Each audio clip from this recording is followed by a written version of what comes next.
Hi, this is Marlene with Miami Ghost Chronicles, and I want to welcome you to another episode of Stories of the Supernatural. Wherever you find us, whether it's a video or podcast on your favorite platform, please like and subscribe to us so that you can get notification of when a new show is released. You can also find us on major social media platforms. If you go to miamighostchronicles.com, you can find links to the videos or MP3 files, which you can download and enjoy without commercial interruptions. If you're into classic horror, ghost, and adventure stories, I narrate Nightshade Diary, and you can find links at nightshadediary.com. If scary stories are your bag, and listening to encounters with cryptids, ghosts, dogman, and other weird creatures sends a shiver up your spine, then go to supernaturalstorytime.com for links to our weekly podcasts. Noteworthy news about the paranormal world, true crime, conspiracy stories, and anything that is just plain weird can be found at eerie.news or visit the Stranger Than Fiction Stories tab at miamighostchronicles.com. Please subscribe to my newsletter on Substack. Just go to mppellicer.com for a link. I want to thank you for being part of my audience, and I think you are all wonderful. Hi, everybody. How's everybody doing? Good, I hope. I'm doing good. Everything is good here. Summer's rolled in, even in North Florida. Boy, has it rolled in. It's a crazy, it's almost like when it's winter, it's like I can't wait for summer. And when summer's here, it's like, oh my God, when is October, like early, the start of the fall coming in, that kind of thing. Spend a lot of time indoors. It's really hot and humid because everybody knows I'm in North Florida. So yeah. I'm telling you, you become a weather wimp. But anyway, yeah. As a matter of fact, everything I need to do around the property with the animals and everything is like either really early at night or we wait till the sun's setting, like towards, because otherwise it's like you like sweat a lot. And out here, Florida is known for that hot but no breeze kind of thing. So yeah. Anyway, before I forget, also I'm going to remind you again. Sign up for my newsletter you can go to miamighostchronicles.com or mppellicer.com on Substack, because again, I have all my information there. I'm going to be putting out my third book of the Sybil Chronicles. I want to say like maybe 2 months or less, give or take. And I usually do a giveaway at the beginning when I release it. So what I do announce the giveaways usually on Amazon, a Kindle version of the book on Amazon. So plus anything else that's going on is usually on the newsletter through Substack. All right. Plus other kooky articles that I write. And like I said, links to older videos. And then I also do have more recent podcast versions of each of the show. So don't forget to sign up for that. But let's get on to the good part. And this is who the guest is tonight. This is the first time this gentleman has been on Stories of the Supernatural. His name is Bobby J. Gallo, and he's been interested in all things weird since a very young age. Modern day Renaissance man, he is a world-class professional magician who has toured the country performing for colleges, resorts, trade shows, and television audiences. He is also an avid ghost hunter, published author, speaker, networking leader, corporate trainer, web series producer, and musician. And additionally, he is co-creator and headmaster of the International Conservatory of Magic, the world's largest online school for magicians. We got to ask him about that. And I like this one. However, his most important accomplishment by far has been raising his two incredibly talented ghost hunting daughters, Nicolette and Courtney. And he's been married for over 2 decades to his wonderfully patient and beautiful wife, Renee. They reside in Castello Gallo, a haunted Italian brick castle in Roseto, Pennsylvania. Help me welcome him. How are you doing today, Bobby? I am doing wonderful. How are you, Marlene? And thank you for having me on. This is really exciting. No, it's my pleasure. Yeah. When I got the invite from you, I was like, ooh, this is wonderful. I can't wait to do this show. No, I'm thrilled. Let me ask you, Bobby, what came first, the paranormal or the magic? The magic. The magic, right? Okay. That's true and that's not true, because the paranormal is something I've been interested in since I was a young child. And it's a passion that I've had throughout the years, even during the years I was a professional magician. And it was only until after I stopped being a professional magician that I got serious about the paranormal. But I would say that the paranormal is something that's always been part of me. I was a very strange kid, which I write about in my first book, always Right. interested in monsters and ghosts. And, I would read old Hans Holzer books because there wasn't really a lot of material on ghosts and spirits and hauntings when I was growing up, not like there is today.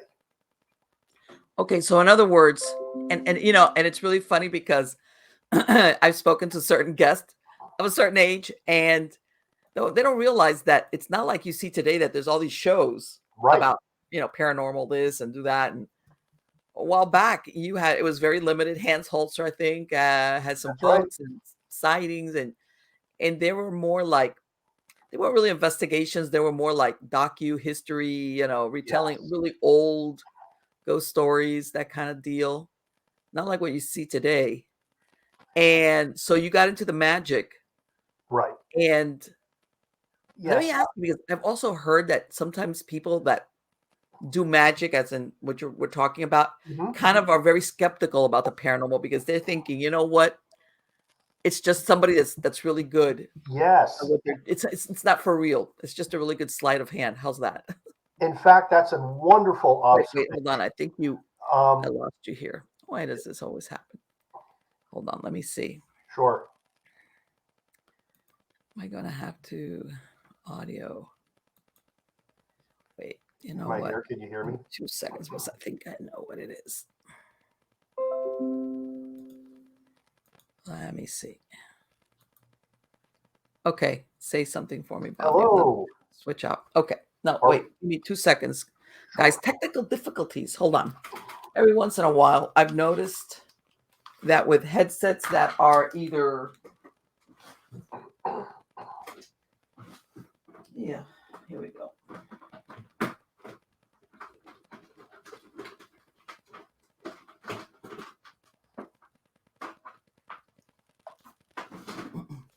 For some reason, headsets that are either, you can either connect them or they're wireless. They kind of like, okay, go ahead and say something. Okay. Are we back? Yes, but why am I not hearing you? Wait a minute. Here we go. Go ahead, say something. Okay. Testing. Testing. Yep, All you're right. back. Good. Yeah. Okay, here we go. So anyway, go ahead. It didn't make you skeptical, or what happened as far as when the paranormal and the magic cross paths? Well, that's a very, very good observation, and it's a great question because, as people may or may not know, uh, magicians have always been opposed to the paranormal as far back as the Victorian spiritualist movement in the Right. late 1800s. In fact, Harry Houdini, probably the most famous name in the history of magic, devoted half of his full evening show to debunking fraudulent spiritualists. And there were also other, Neville Mascalini was another one.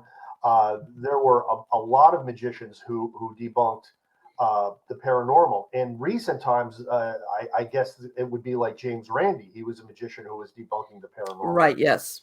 But see, I took a different approach. You see, I've always been a believer, more or less, before I became a paranormal investigator. And I said, well, look, this works both ways. They were Hmm. using magic to debunk fraudulent spiritualists and fraudulent psychics, like they tried to debunk Uri Geller, which is Right. a lot of that is still out for debate whether or not he's genuine or not. I'm not even going to say that they were successful in that, but if I go on a paranormal investigation and Hmm. there's something happening, because of the skills that I've developed over the years as a magician, I can spot fraudulent evidence. And even today, if Sure. I'm watching some of these paranormal television shows, and you could ask my wife because I spoil it for her all the time, I actually see where some of them, not all of them, are falsifying evidence on these shows. So I've used that to my advantage being a magician. Now, I use it to prove the paranormal by Right. eliminating the fraudulent evidence. But I Hmm. am not out to say that the paranormal is complete nonsense like a lot of these other magicians set out to do. Like they're non believers before they even start. and there's no amount of genuine evidence that's going to get them to change their mind. I come from a completely different approach. Well, you So, know what? Even Houdini, yeah. sometimes I got the feeling that despite him debunking, all Hmm. these psychics, in a way, he was also hoping he was going to come across the real thing. That's kind of the feeling I got about him. He Well, was he kind was of hoping not disappointed. only that, he made a deal with his wife. He Hmm. gave her a secret code that if she can get this through one of the mediums, Right. that he really came through. Um, they say it never happened. Some people say it did, but it's the one thing about the paranormal and the one thing about the magician skeptics is they're never going to find that evidence they're looking for, because if anybody knows anything about paranormal investigation, intent plays a huge role. Yes. Um, this stuff never happens for people. Like, the ghosts aren't out to prove themselves to people. They're not trained monkeys, in a Yes. circus. They reveal themselves to people that have pure intentions and have honest motives. And I think that's one of the reasons my family has gotten so much evidence over the years. Right. Um, because It's when we not an on-demand thing. right, Yeah. it's And not I an agree. on-demand thing. I mean, sometimes it almost is. I mean, it has almost been for us but I think it's our intention. I mean, when we started doing paranormal investigation and we started our web series, you could literally count the number of paranormal web series on YouTube on one hand. You could. That's when Mhm. we started. In fact, April Abercrombie, who wrote the afterword to our first book, Family Spirits, and there's for Mhm. your viewers, there's the book right there, Family Spirits. Um, it was so novel at the time.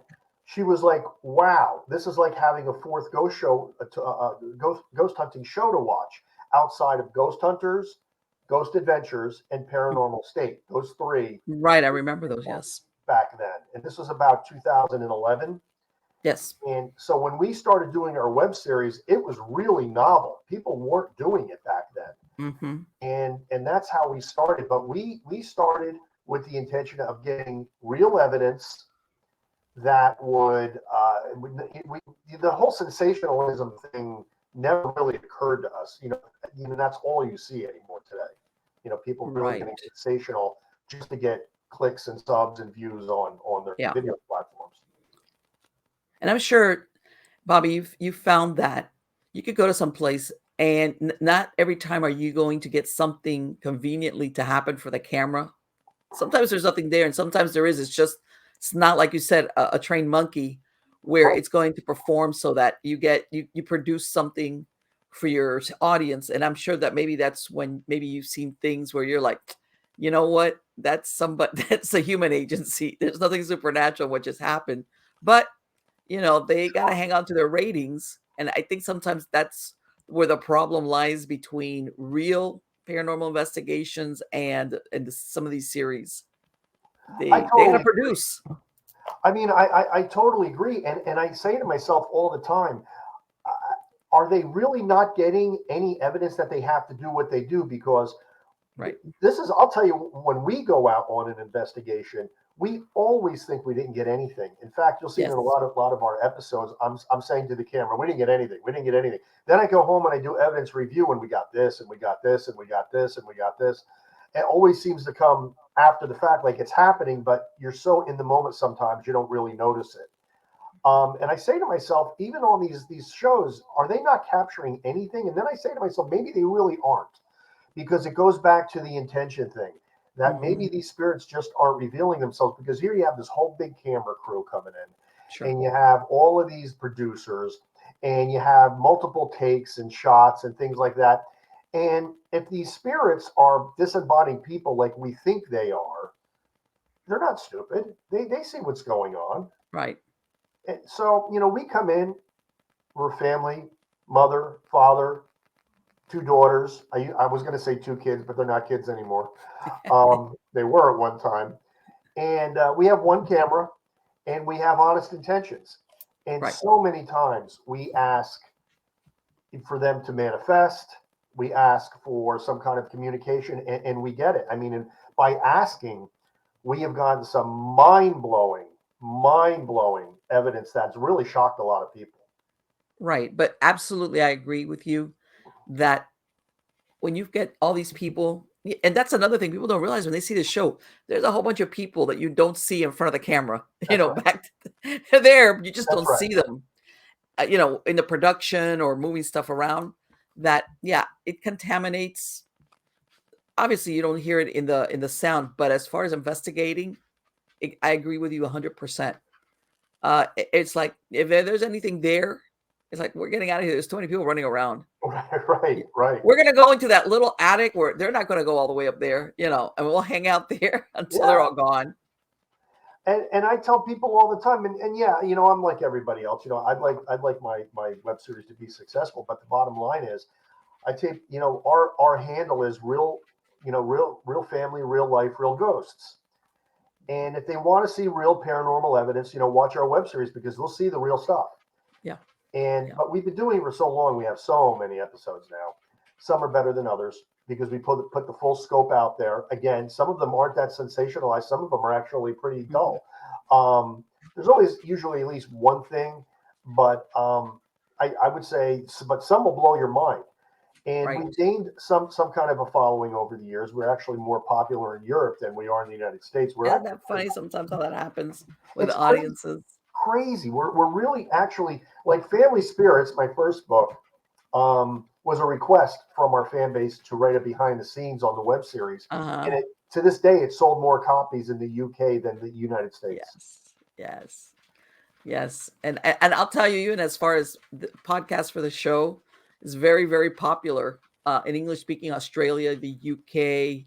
It's incredible how much of a following the podcast version. That's really where I get really good analytics as far as like exactly because we can't sometimes we want to focus only on the US as far as an audience Yes, base, I agree.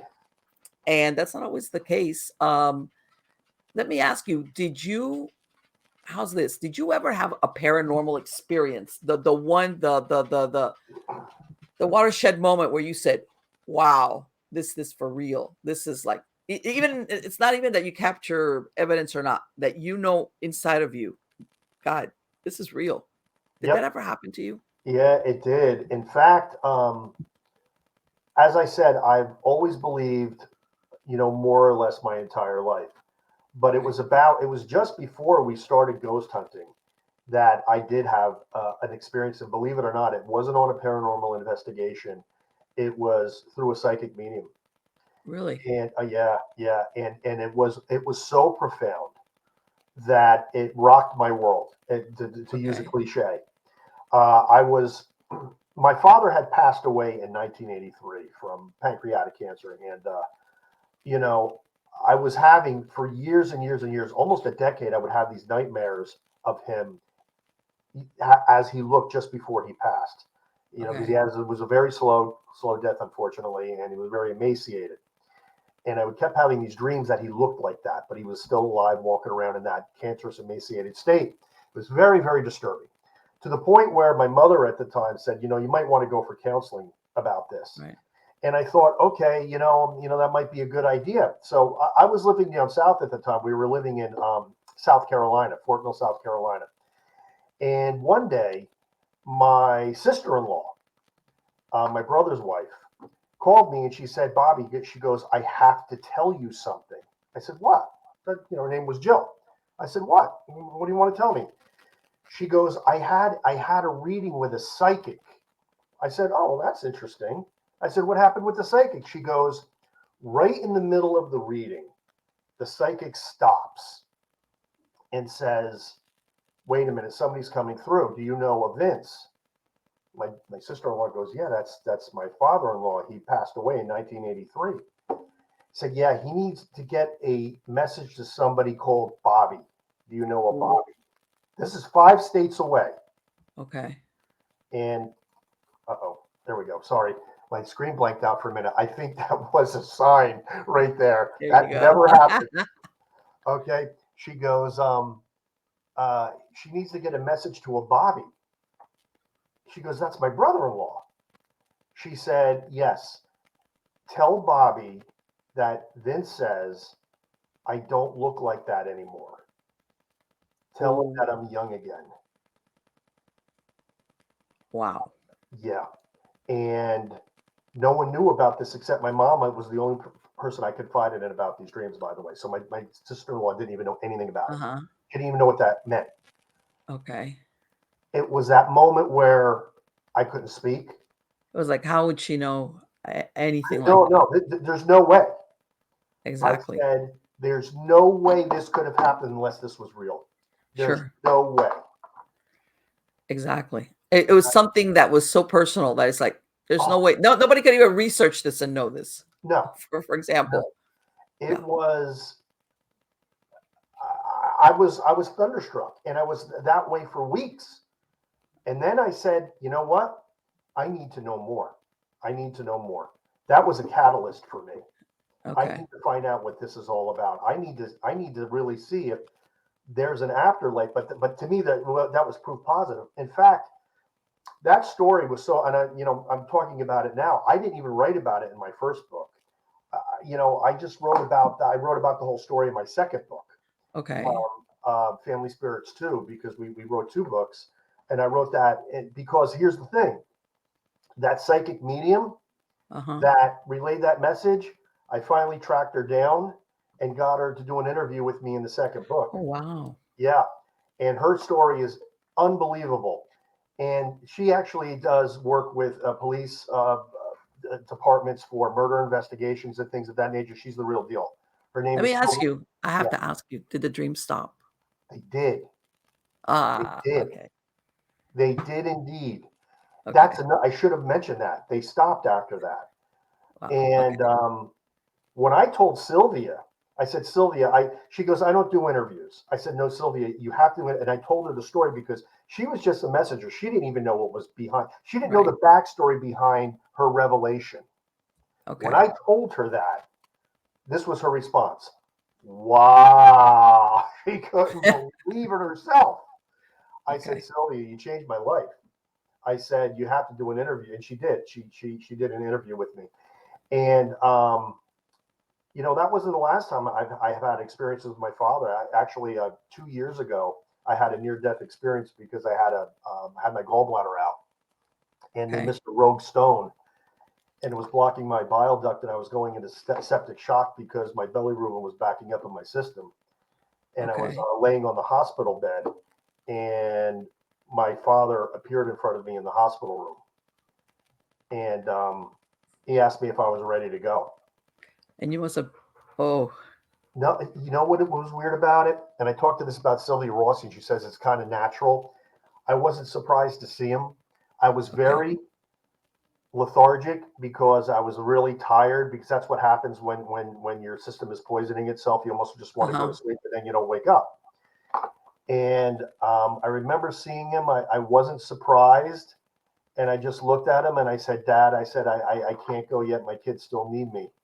And he just just nodded his head, a little half smile, and he said, I understand. Turned around, and just like that, he was gone.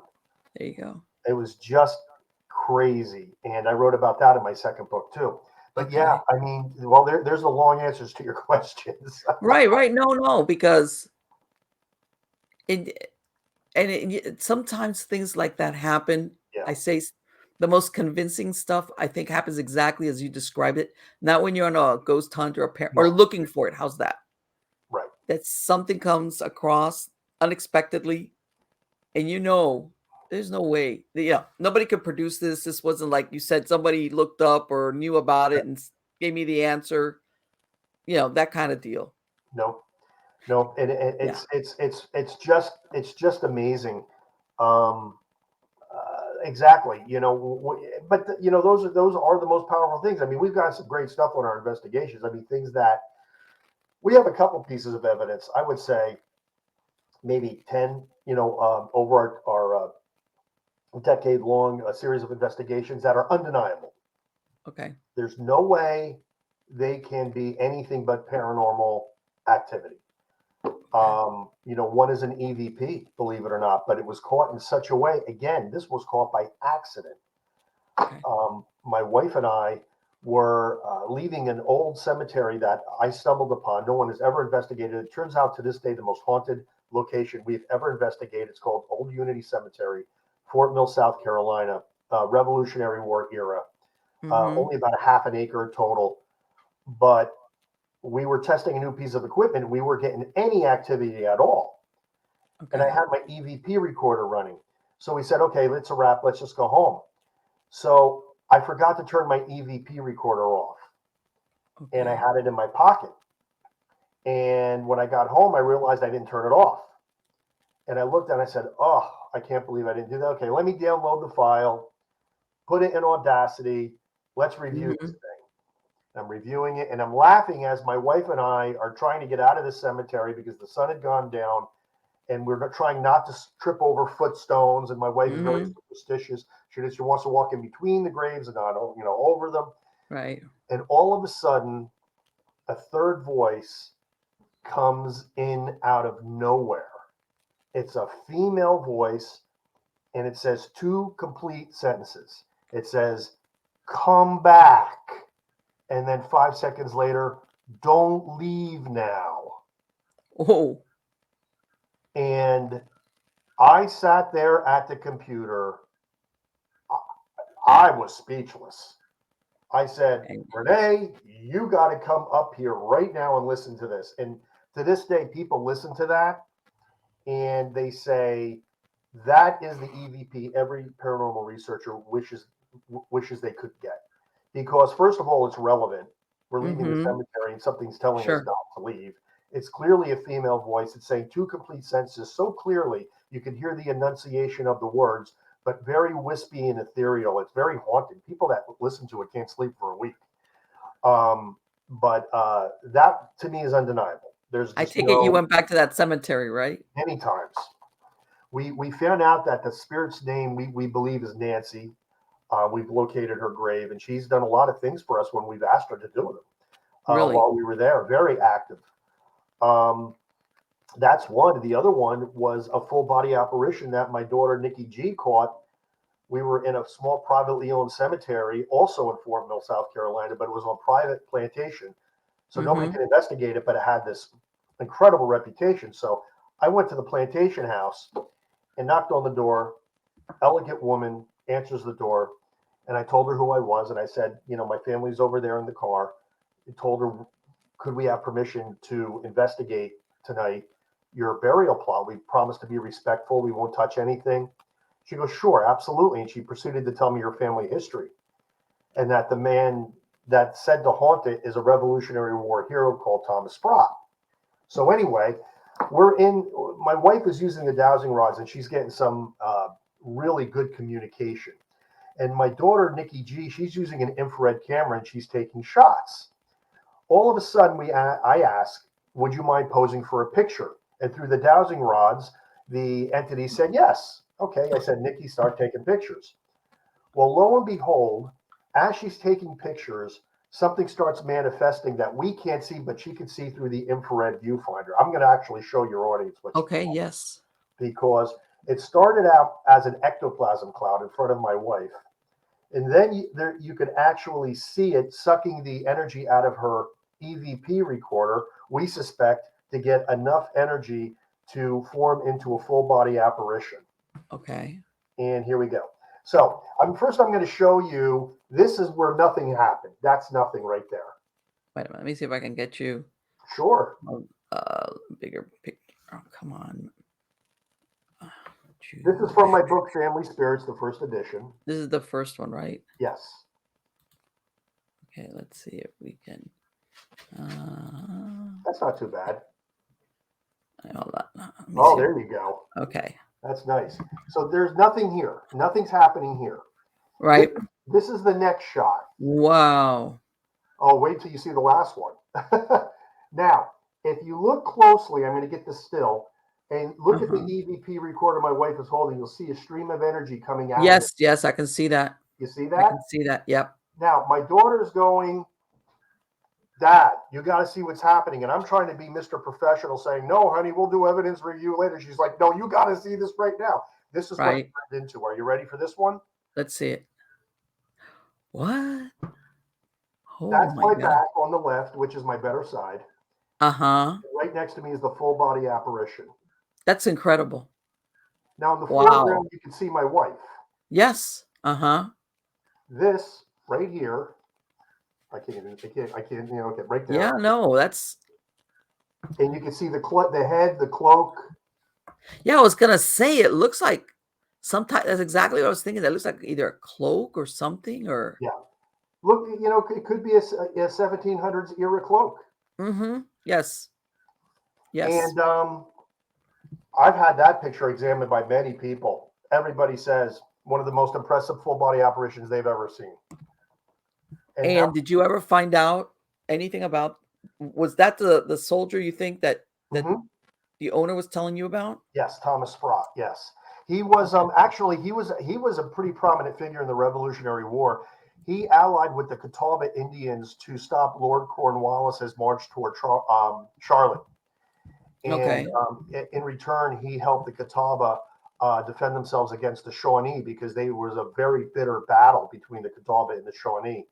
Mhm. Um, in fact, the very next day during the daytime, we went back, just my wife and I, because they said there was an old fort in the woods near that area, Okay. and we contacted him again, and he led us to the fort. And it was crazy. And you can watch this on video. I'm holding an EMF detector, and she's using dowsing rods, and it's pointing us down through the woods to this spot, while the EMF signature is tracing exactly where the dowsing rods are going. Wow. Yeah, so I call it, the episode is Ghost Guide, but don't well, you got to watch the Hidden Grave of Thomas Sprott first, because that's the one where you'll see, and you'll see all the communications and everything that happened. I mean, there's some other and crazy things that happened during that investigation. Right. Um, And I've noticed that sometimes in certain rural settings you will find, like you said, these smaller cemeteries. yes, without a Um, doubt, without a you doubt. turn and they're right there. There's a bunch of graves right there from even if it's not a family, it's from the people in that area, in that community, Yes, even if they've dispersed. And sometimes I think also what happens around it is, especially some places where, let's say, the Civil War, Revolutionary War, you get sometimes even battles that are never found in a history book. All right, right. exactly. And you'll come across things that you're like, where did this come from? But yeah, not everything is documented. In other words, as far as battles or conflicts, things like Right. that. Yeah, sometimes it's happenstance where you're like, and like you said, sometimes you'll get figures that, yeah, like let's say certain soldiers or generals or, well, commanders that they're referenced. But again, sometimes not everyone made the history books. No, that's true. That's true. And I just want to tell anybody, like, I'm sure a lot of paranormal investigators watch this podcast. That cemetery has since been fenced off because of Yeah, us, I think. Because once that evidence got out, I think they were getting visited without sure. permission. So Yeah. now, if you go there, Unfortunately, yeah, you're that not getting happens. in. Just saying. That happens. Yeah, Yeah, it it does. it and people, I hate to say it, not everybody would do like what you did, which is ask for You permission. have to And do that. yes, of Yeah, course, absolutely. If you're talking private property, people, you can get arrested. I don't care. You can absolutely. tell I'm here to do a ghost hunt. You're still trespassing. Come along. We're getting arrested for trespassing or something. Doesn't matter Exactly. what. You don't have to Exactly. be not committing a crime to be doing trespassing. So yeah, absolutely. When in doubt, and I've come across plots of land that you're really not sure if it's private property or not, but sometimes you have to assume that it is because Yeah. it is, No, you I know, agree. I agree. just And because just it's not because it's a fenced in. cemetery doesn't necessarily mean it's public access, because a lot of Right. cemeteries in a lot of states say, well, if that's a historic thing, so that's public access. But if it's a family burial plot, it's not. So there's a distinction there. Yeah. Well, you know what? I want to say also because of the thing for the last few years with the shows and so many Hmm. people going to cemeteries, places that before would never close their gates, now they are closing gates. Yep. They're very aware of if there's anybody inside a cemetery. And I really think it's not so much somebody doing an investigation, it's vandalism. That's what they're worried about. I agree. Because So, yeah, absolutely. Yeah, it's a shame. It really is. It really is a yeah. shame. Yeah, Yeah. you do find that. So yeah, one time I was in one over here in Florida. There's a spiritualist community out here called Casadega. I'm very familiar. Okay, and just right north of it, they have a cemetery for the community that was there from the beginning. God, I Oh, can't remember the wow. name. It was Marlene, but Casadega in and of itself is really small, but they already had a community that was there, outside the spiritualist camp. And I remember one time I was there in the middle of the afternoon. As a matter of fact, and I remember there was a lady across the street, way on the other side, because I was on the edge, and she's giving me the stink eye. And it was the middle of the day, and it was like, next thing I know, and it was the middle of the day. The gates were open. I wasn't doing anything. I was just like, we were like walking around looking at. Next thing I know, there's a police cruiser coming through, and he just looked at me, and I waved at him, and he waved back at me, and it's like, no, I'm not doing anything. I'm just Right. walking around. But I'll tell you what, I mean, a spiritualist cemetery, I mean, how Well, can, no, this is. I don't know if it because when they set up Casadega, mhm. this predated the cemetery, predated the camp. It was from the Okay, people that lived in okay. the area to begin with. I see. I'm not sure. I do believe some of the maybe some of the spiritualists did end up buried there. Like we went one time, there was a very short masonry fence around. It was probably some type of family plot, Mhm. and somebody had left like 2 cups of clear water right there on top of the walls. Okay. And in some circles, especially spiritualism, that's like to elevate the spirits. And let's face it, you don't go into the middle of a cemetery and you find 2 glasses of No, no. clear water sitting on some fences. So yeah. But yeah, that's what I'm saying. Getting back to the original point, if you're ever gonna do something like that, make sure you get permission. At the very least, go to the police department and tell them, "Hey, I'm gonna be over there. This is who we are." Right. Unfortunately, that's one of the things that comes with modern day ghost hunting is you gotta like you don't want to get like arrested or anything like that. Or No, in some no. cases, have you ever come across? I talk about it one time. Sometimes you go into some of these places and you can run into squatters or people, your live people. How's that? Oh, don't I know it? That almost happened to me recently. Not What recently, happened? but probably 2 years ago. I was doing I was doing I did an investigation up in Connecticut, and it was the Uh-huh. Norotan burial ground, and it was this beautiful. Oh my gosh, it was the most breathtaking New England Revolutionary War era cemetery that I had ever seen, and it was massive. But it was all older, small headstones, but as far as the eye can see.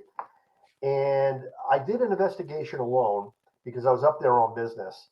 And I had the spirit. It was just like just leading me around through the cemetery, and I had some equipment that was showing that that's exactly what it was doing.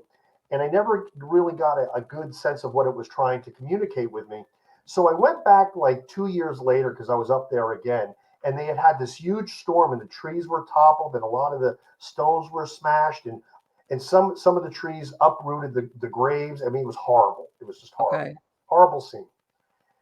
And I walk in there, and I'm walking around, and I actually filmed it so people Mm-hmm. could actually see what happened. They could see the devastation. It's called Devastation at Nerone. But what did I see when I was in there? I saw squatter camps inside this. Like, Uh-huh. yeah, I mean, like with the sleeping bag. They weren't there, but they were Right. sleeping there at night. And Right.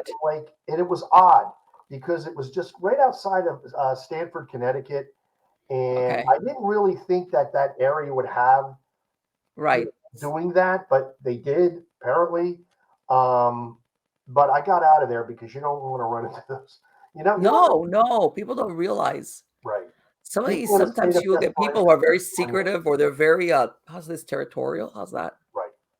Well, they're And people in a state of desperation, and yeah, people in sure. a state of desperation, they're unpredictable. Right, exactly. Or the last thing is like, "Oh, you're filming us?" One of those deals. You're taking pictures of us, guy. Yes. Right. People, it could get crazy. As a matter of fact, recently, I'm gonna segue real quick off this. I found out about this. I didn't know back. I want to say in the 2011. up in Oregon, in this area on I guess I want to say it's the outskirts of Portland. You know that they did a lot of logging. Hmm. One time they found a dad as a matter of fact, they did a series based on it. The father and the daughter, 12 years old, living out there in the woods, and they have been living out there for 4 years. Wow. The guy was a Vietnam vet, okay, and he tells the police, the mother of the child's been institutionalized. This is my daughter, okay. He only had like a $400 pension kind of deal, and they have been living out there. They had like a little lean-to, that a vegetable garden. He, because they said that they were off trail, really off trail. But I guess there's people now that go off trail when they go hiking and Mhm. saw them and told and of course people are thinking something, something's odd. There's a man with a young girl out there. Sure. So finally they were able to track him down, and they this was his daughter. She was perfectly fine, healthy, both of them. They were right next to a creek, and what he was doing is when they would go like twice a week into town for like little, stuff to eat, and he had gotten old encyclopedias, and he was teaching her. She says the girl was not illiterate, on the contrary, she was well read Wow. and everything. And for 4 years, I was like, what? And they had not been found. They had not been seen for that length of time. And then eventually somebody tried to help them out after they got checked out and at some place like a farm. And then one day he said, no, he thanked the people that were letting him stay on the horse farm. He says, no. And they left. Crazy. But they have been out there for and I was thinking Oregon, that gets really cold out there. Yeah. But yeah, as far as the ability, sometimes people think we're so used to our comforts that Oh, people yeah. can't live Sure. out there. Yes, they can. Yes, they can. Yes, they can. As a matter of fact, somebody that was saying that when they accompanied them, a reporter, the second time, he says everybody else, because is going like having a hard time trekking. Like I guess it was kind of a little bit steep. He says that they're both going down like nothing. They're like walking all over the place without a problem. But and getting to that, as far as, can you imagine somebody goes into some type of scenario where they could easily be mistaken? I heard a twig snap. I saw movement. It's the ghost. No, it's not the ghost. It's Yeah, we somebody that's debunk a lot of stuff. Just to let sleeping there. everybody know, we do debunk a lot of things. Yeah, but you know what I'm talking about, right? I do. Oh my gosh, I do. It's like we're not going to stick around to find out what that is. It's the ghost. Everybody just, I'm not talking about investigating, but sometimes you get places that get this reputation for being haunted. It's like not Well, really. and that dovetails into so many things. Like it's like these people that post these pictures on Facebook and they say, "Do you see it?" And they circle this area, Yes. and you look at it for a half hour and you can't Right. see a Yes. thing. Yes. And I'm like, Yes. I'm sorry, there's nothing there. Right. And And that's one of the things I say, contrary to what a lot of people think, the paranormal investigators will just take anything. On the contrary, no, no, no, no, it's no, harder no, we to don't. the standard is higher, and I agree. I've seen pictures exactly like what you're describing, and I'm like, okay, if I look at it this way, that way, this way, it's like, no, that's just nothing. It's just nothing. It's just shadow. I mean, no, I know exactly what you mean. That's just a blob with a red circle around it. That's That's all all it that is. is. Yeah, that's happened as far as, yeah, proof has got to be, and people could say it's unfair, but it is what it is because of the nature of paranormal investigations. That if you're Sure. going to put something out as proof, it better be clear, or like you just showed right there in your book. Right. That's like, okay, how do you explain that? Right. That kind of proof. It has to be something like that, Right. because you're going to get your detractors. Let me, you know what, something, and I'm glad the other day, and I had never heard of this, by the way. A couple of months ago, I was reading an article where they said that Houdini was, I don't want to say killed, but set up by not by the spiritualists, by the psychics. Like, in other words, he was busting up too many psychics, and I that have not basically heard they that, did to him be in. honest. You haven't heard that? And No. I was like, I hadn't heard it either, but I was like, well, that's not far fetched either. I mean, you're busting up, their Yeah. rent money.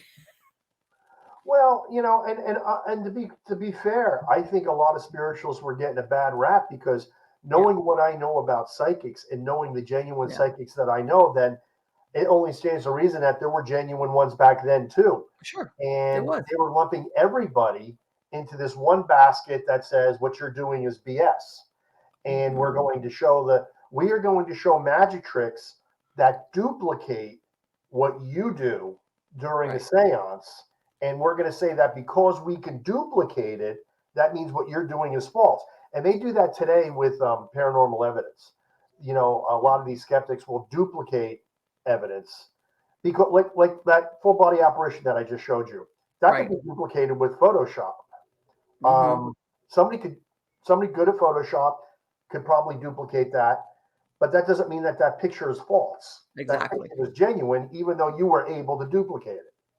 And that's why it's very hard. I mean, photographic evidence is getting harder and harder to present because Sure. even for me, unless I know who took it, I don't know. Some of this stuff is really convincing that The they can first fake thing they're it. gonna be is like, "Well, exactly what you just said. Well, you could Photoshop that." Yeah, But you know what? Getting back to these psychics, and this is my theory again, I think, yeah, some of them were out and out like charlatans. I for sure. agree. But I think some of them were, but being a psychic, like that you're supposed to like just like the supernatural, do it on demand.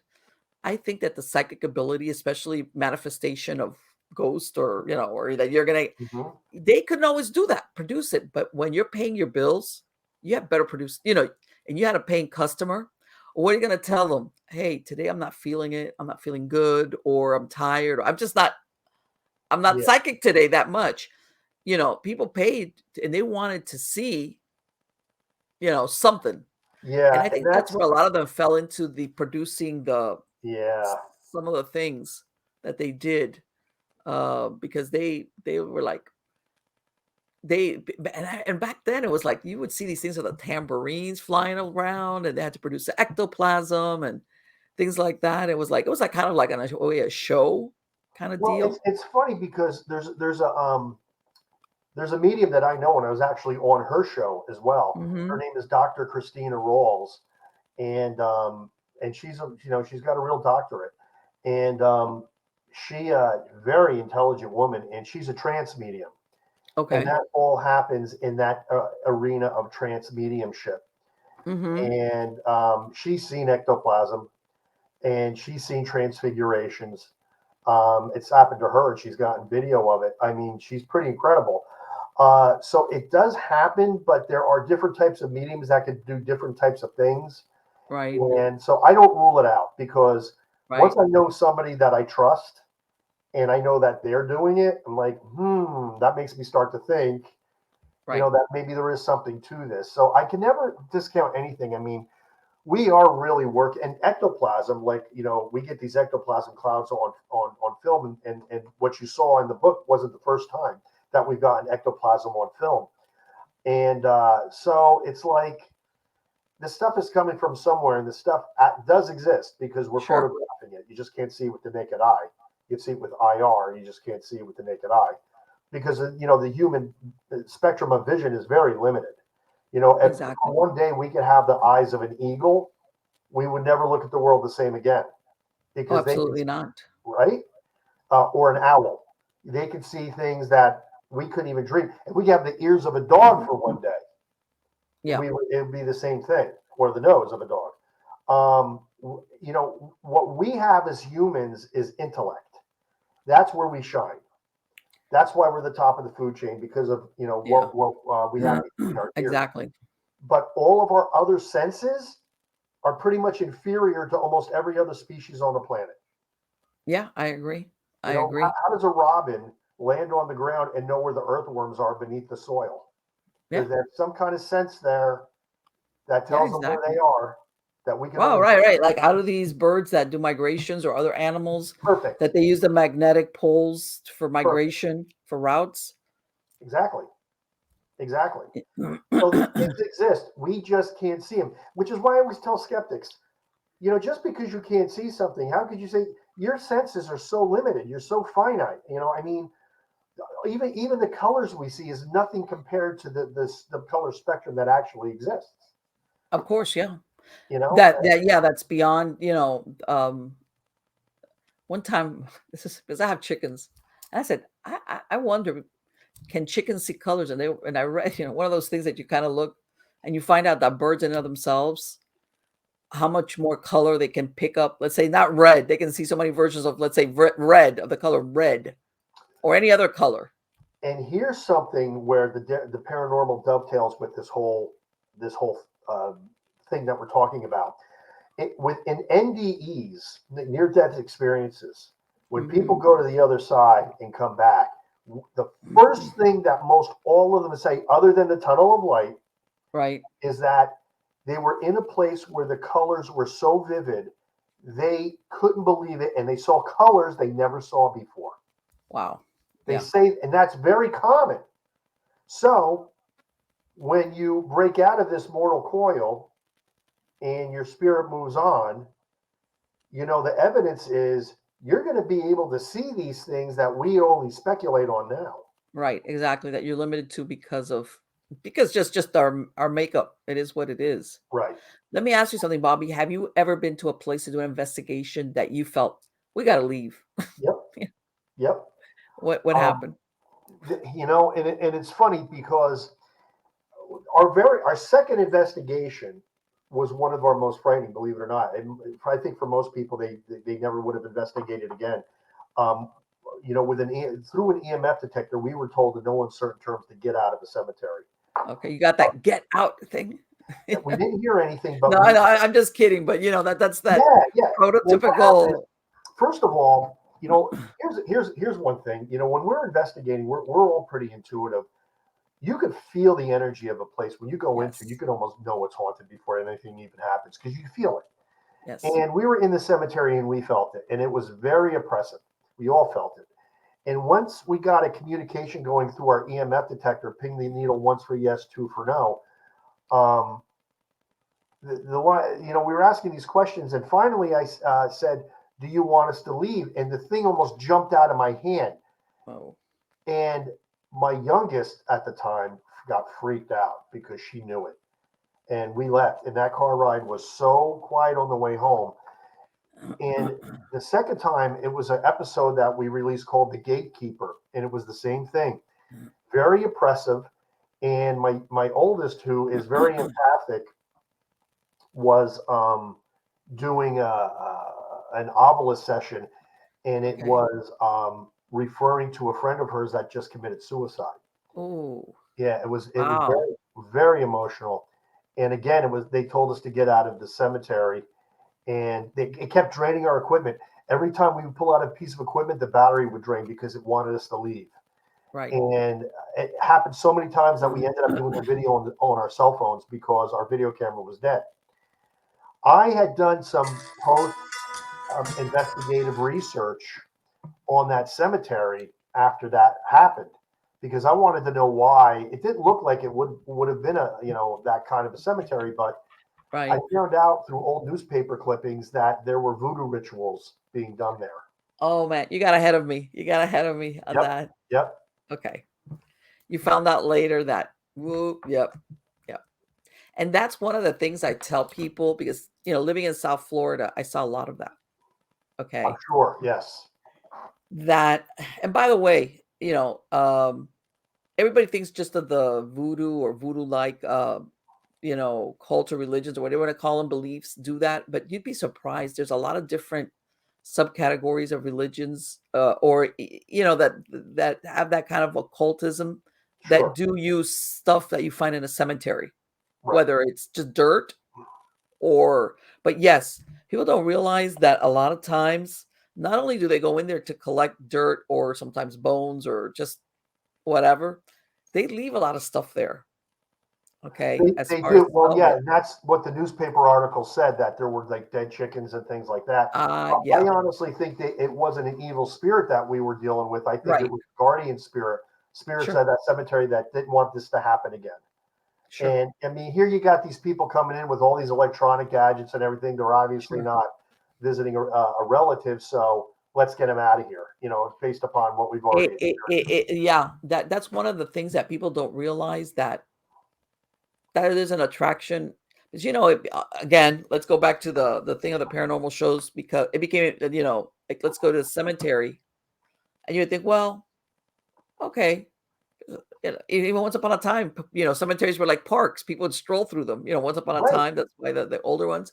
But in some cases, some of these they've left stuff there besides dead chickens, spell work, Yeah. really weird occult stuff that you will find in these cemeteries that I want to say like how's this? It's not because it's an entity in and of itself, but what it holds the energy of the whatever they left there is on the negative side. You see what I'm saying? I do. So that's why you have to be careful sometimes when you go to some of these cemeteries. I've found stuff I've I remember one time I was in a thing where they had the raised tombs, where they're like even Mausoleum. though they didn't have to bury them below above ground, but they did. And I'm looking all of a sudden between two big like vaults, realize what they were. I'm seeing a bundle wrapped up in something. Oh And I boy. was like, nah, I'm not gonna find out what that is. I'm just gonna Nope. leave that right there. And I I agree. walked away. I mean, I've seen a lot of other disturbing stuff, but yeah. My point being that it doesn't always have to be like a dead animal or something.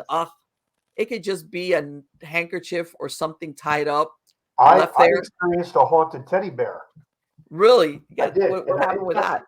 that? I didn't touch it, but I said it's so peculiar because what was strange about the haunted teddy bear is it was in one of those same type of cemetery that was in the middle of the woods, and it was very, very, Uh-huh. very old. So why is there a teddy bear here? And it was Okay. the teddy bear was old, but of course it wasn't as old as the cemetery because it would have completely disintegrated. But when I put my EMF detector down next to it, the needle pinned, and I Ooh. said, "Okay, I'm not touching this thing." Yeah. In fact, I think Yes. I'm gonna leave. Yeah. Yeah. It's almost like because see, this is the thing. Sometimes people don't realize. Sometimes people that are working in stuff that's on the darker side, Right, they kind of like leave. It's almost like when you how's this? I'm trying to think of a good the byproducts, they recognize it's not good. They're not gonna leave it in their house. right, It's almost like when you eat fish, and you scale it and you throw away the leftovers or the scales or the guts or whatever because you don't want it to stink up your kitchen. right. It kind of they dispose of it. They don't leave it where they're at. All right. And that sometimes is where you get exactly like what you just described. It's just a teddy bear just to look at it. You think, okay, it's a teddy bear. But you're getting a really weird reading because Oh, yeah. Um, Mystery at Rockport is the episode if somebody wants to see the okay. haunted teddy bear. Exactly, exactly, No, exactly. I'm And you see sorry. Mystery at Blackstock. Rockport oh, was another one. Blackstock, okay. Mystery at And, Blackstock. have you let me ask you now that you got that, have you ever, I don't wanna say taken, have you ever been on an investigation and then something followed you home or stuff started happening at home and you're like, "Oh." Oh, I want to answer this and I don't want to answer this because yes, Oh, the short answer is yes, okay, and it was something that I didn't write about in either of my books. okay.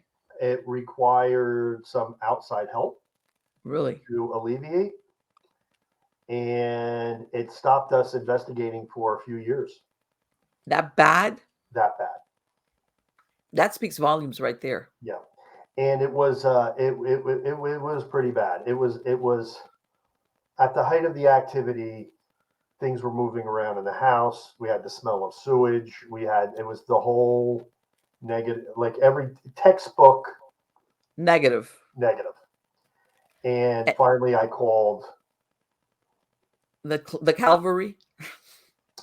Well, we got two things. We got two people involved. I got Okay, a priest involved and I got an exorcist involved, and both of okay. them said yeah, for sure. So let me and you knew it was after what, a certain cemetery or an investigation or where had you guys gone? I can't really pinpoint it Okay.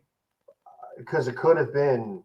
We were doing Mhm. so many at that time. Right. Okay. We could have picked it up at any one of them. I will tell you this though, for Okay. sure. This is just I don't want to freak anybody out who uses dowsing rods because so many people use them. But the dowsing rods had the attachment, and Really? yeah, and it was on a hunch because my wife Okay. used them so much. I picked them up and I took my EMF detector and I put it in. Really? Yeah, like you wouldn't believe it. I got those things out of my house so fast that That's you so know, interesting. yeah. That is so interesting. Um, because they're copper, they Hmm. do they do absorb energy. They're a conductor.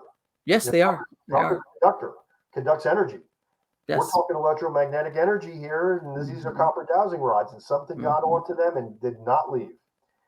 And but it was bad. I mean, and we all experienced it. This isn't like no one's imagination. It wasn't just me. It was my wife, my two daughters. Everybody experienced it. It was bad, Okay. and it latched onto one of us in particular. But Okay. I don't really want to go into that Right. because So it got a target. In other words, it targeted somebody, yeah, and one of us was targeted. So yeah, so there's the answer to your question. I don't want to freak people out, but it does happen. no, but it does. It does. Yeah, People don't realize that can happen because and that's incredible, that thing with the dowsing rods. But yeah, it's something that, and I tell somebody sometimes there might be, how can I say it? There might be somebody in the group that there's an affinity for. One of two things, this is what I tell them. If you're in a team, sometimes you go in there and you're tired, or you're coming down with a cold, or there's when you're like, just like when your defenses are down, that you might catch a cold, almost like, or let's say you're stressed out. Let's say stuff is going, you might be the weak link that might cause you to be targeted. Or sometimes it's just an affinity between you and what's there. You right. look like somebody they knew. We're talking here human spirit, not non-human. There's something about that one person, okay, that draws them in. Or, you always get the person that's really highly psychic. I That think well, we're I think I'm the least intuitive okay. out of the four of us. My wife and Okay. my two girls are incredibly talented, unbelievably psychic. But here's the thing: I think, and I agree with everything you just said, by the way. But I think in our case, is Okay. because at the time we weren't taking enough precautions. Okay. Again, this was when the field was very young, Yes. and we Yes. really didn't know the risks. I'm going to be honest with you. Yeah. Today we take a lot more spiritual precaution before we do Yes. this. Right. Um, we were opening ourselves up a lot, Yeah. and you really shouldn't do that, but we didn't know any better at the time. Right. So that's what happens. And Yes. if you're not careful, something does sneak through. Yep. And I think today it's kind of unlikely. There's certain things we won't do anymore. My wife won't touch another set of dowsing rods. I don't blame her. And if you watch our early shows where she uses the dowsing rod, people are blown away because this woman doesn't move a muscle, and those things Okay. react on command. She was so talented with them, but she won't do them. She won't pick up another set because they are like Ouija boards and pendulums. Yes. Yeah. Yeah. They're just Conduit slower voltage, because it's yes or no, but yeah. Or it's like, yeah, it's a slower method, but right? They're they're conduit very good. I have a voltage. pair right there sitting on a bag right there, and I haven't used them in a while, but I know exactly what you mean. That Right. yeah, they're basically an instrument for communicating with the other side. I mean, everybody It's thinks the of way they dowsing as, I'm work. not trying to find a well. You could use it Right. for other things. Well, the spirit works through you to move them, and Yeah. that's where the risk is. Because if Sure. you're communicating with an EMF detector, it's communicating directly with the EMF detector. If you have an obelisk, Yes. it's picking a word out of the obelisk. It's bypassing you. But with those three things that I mentioned, and I do the pendulum. Okay, full Yeah. disclosure. Hmm. When you're doing pendulum, dowsing rod, Ouija board, you're the conduit, Sure. and that's why they're used in seances. Yes. uh, because that's the way they function.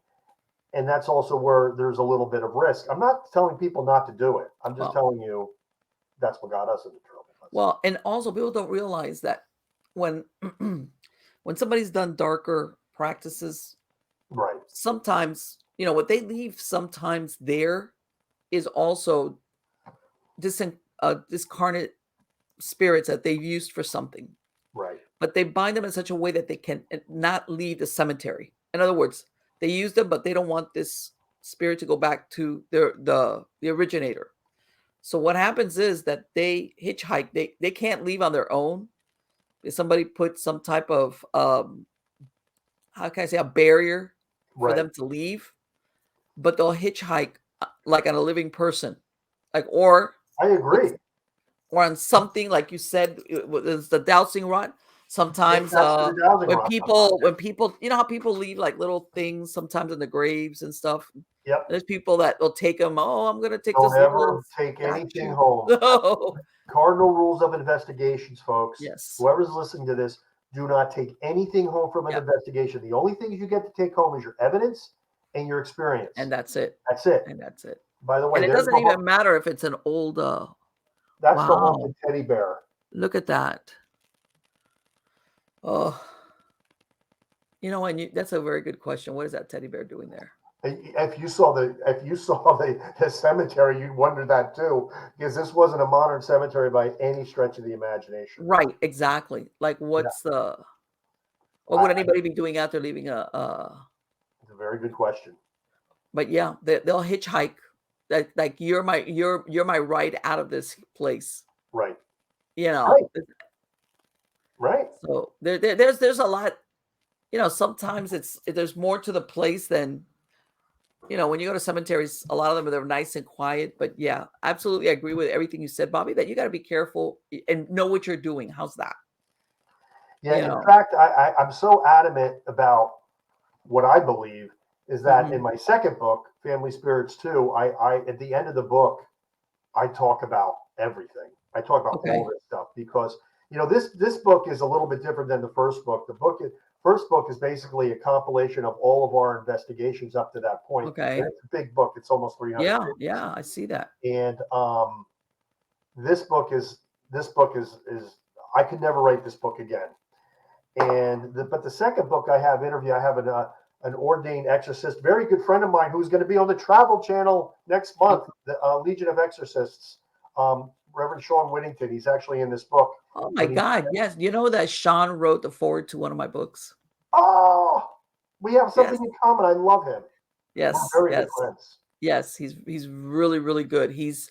And yeah, he's got his own experiences himself. You're going to be seeing him reenacted in this new show. Okay. Yeah, I'm just finding Sean's picture in here because I got Sean's picture in here for anybody. So Legion of Exorcists. So I'm giving his show a plug. But there's Sean. Yeah, there's Sean. Yes. He's in Yep. my Yep. Yep. book. I got Brian Cano in here from Haunted Collector. I got an Archbishop in here. Sylvia Rossi, the medium I was speaking about, is in here, and even a Who's the Hollywood Archbishop? Ronald Fail? Christina Rake. Okay. She's Okay. a Archbishop for the American Old Catholic Church. Yes. She is an advocate for paranormal studies, and Okay. she has written a great book on it, Okay. um, where she debunks all of the. There's a lot of fundamentalists out there that say that we shouldn't be doing what we're doing, that all ghosts are demons and things like that. She refutes all of that in her book. Right. And so I did a great interview with her. She's absolutely brilliant. And Yeah. I have a Hollywood actor in here turned paranormal investigator, Kevin Kincaid. He plays the bad guy in a lot of Hollywood movies. So it's great. It's a cool read. But yeah, and you know what? And the thing is though that so this show's coming out on the Travel Channel? I don't know. It I is haven't in June, in and June. Okay. they actually have a guy playing Reverend Sean, which I think is so cool to have Oh, somebody. because they do one of those where they have the person, they interview them, and then they do the story with a They're going to different. do a Okay, reenactment. yes, Yes, yeah. yes, And okay. you know who's producing this? I was shocked. Eli Roth. If you know anything about Eli Roth, he makes the most disgusting horror movies you've ever seen. But Yes. yet, but yet, here's why sometimes somebody like this has a calling to do something really, really good. Because this show is going to wake a lot of people up, I guarantee you. Well, you know what? This is the thing. As a matter of fact, I recently I'm a very good reader, but I just recently did I heard the book. How's that? An Audible. You know that there was or there is, he's still alive, a Dr. Gallagher, who is a psychiatrist who now he's older, much older, but for many years he was basically brought into the exorcism field because they asked him, priest would ask him originally, could you please assess this person for psychiatric problems? Somebody that they Right. thought was, and he was strictly a very scientific, he's a psychiatrist. He's like, so he was like, okay, this, in other words, this was basically only psychiatric assessment. How's that? That was his entry into that world many, many years ago. And he finished releasing a book, I want to say last 2 or 3 years, that he talks about, how at the beginning, how he got introduced to it and how he finally got convinced after being in that field. Yes. And that could be something similar. By the way, I shouldn't have said disgusting horror movies. I should have said graphic. No, they are. Mr. Roth, if you're watching what it is. Mr. Roth, if you're watching this, I'm still available. I'm just saying. It's like, okay. You never know. Yeah, it's how can I say it? Coming, obviously, he was never like an exorcist himself. All he would ever do was, after a while, he was very trusted by the exorcists, and of course, in the book, he doesn't give most of the priests that he worked with are already passed away because he was younger than them when he got. But he became convinced of things that he saw. As much as he wanted to remain a, I don't want to say professional, because I think he's always been professional throughout his career. But this disbelief, like, okay, all I'm going to do is assess this person and tell you if or not they have a mental illness. But that's the extent of my.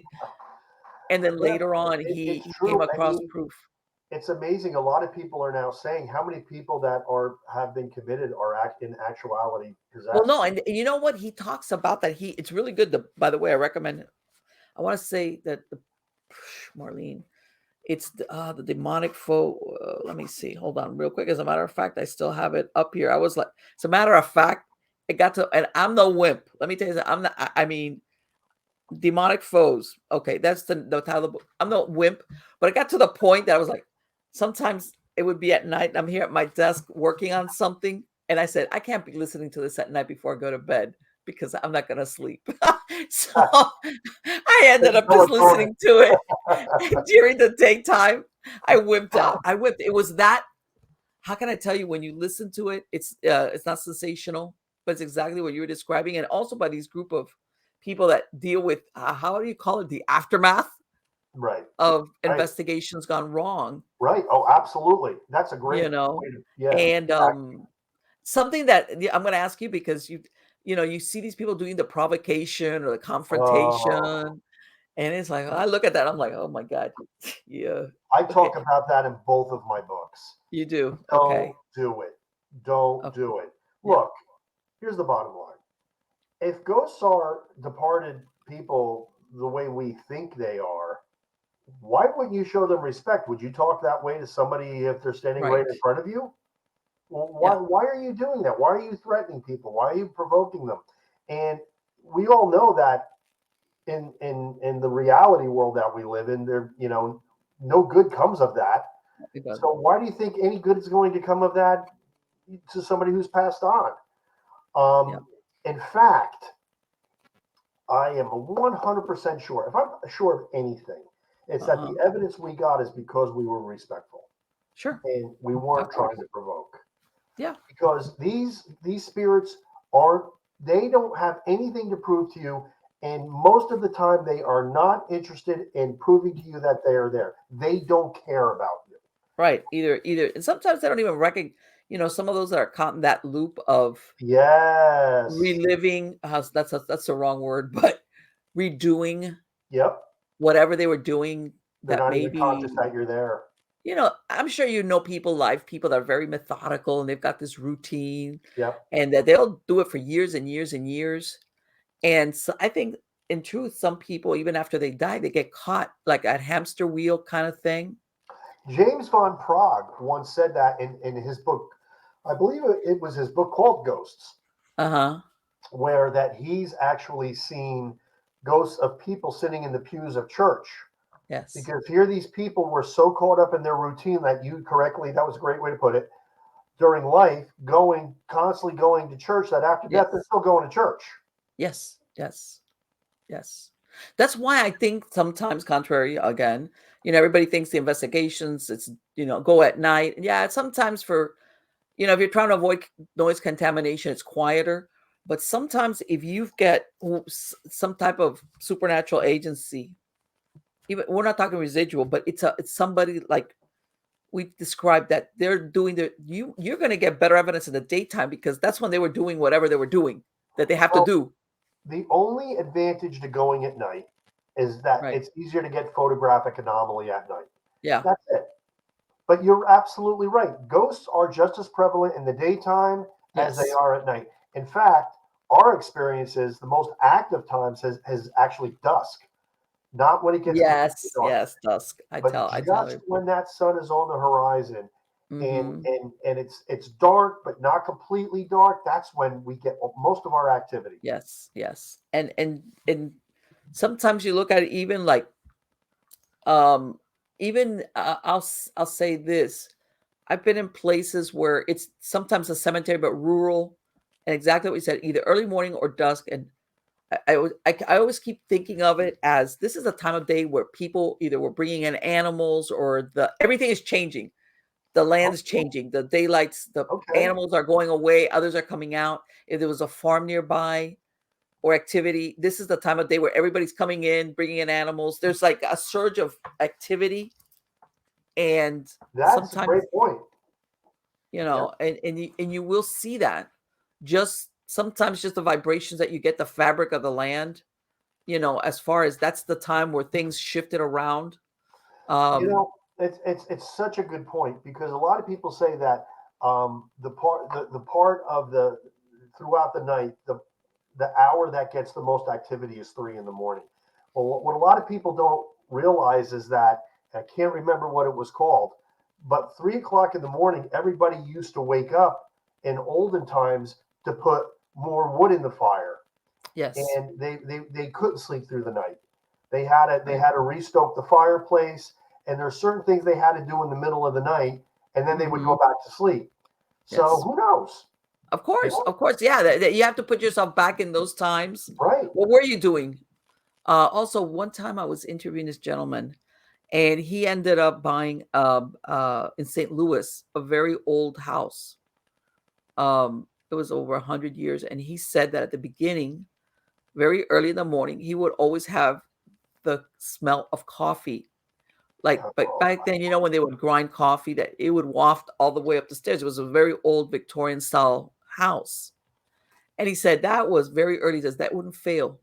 I think it was more residual than anything, sure.